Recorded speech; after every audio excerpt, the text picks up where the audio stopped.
વડોદરા જિલ્લાના ડેસર પોલીસ દ્વારા વિદેશી દારૂ ઝડપી પાડ્યો હતો। ડેસર પોલીસને બાતમી મળી હતી કે સિલ્વર કલરની ફોર વ્હીલર ગાડીમાં ભારતીય બનાવટના દારૂ વિદેશી દારૂ ભરેલી વેજપુરથી કેનાલવાળા રસ્તેથી ડેસર તરફ જનાર છે, જેથી બાતમી મળી હતી। બાતમીના આધારે પોલીસે વોચ ગોઠવી હતી।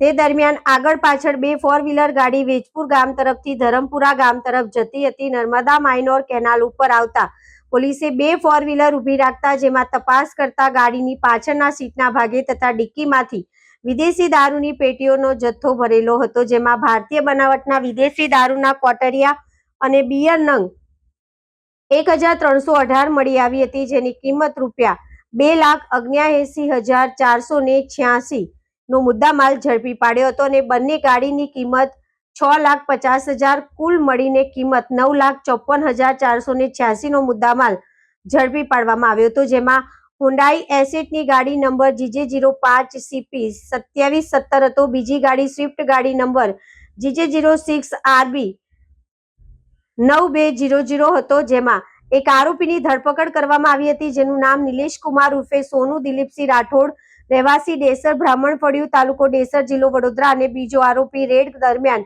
ભાગવામાં સફળ રહ્યો હતો, જેનું નામ મહેન્દ્રભાઈ બારિયા હતું।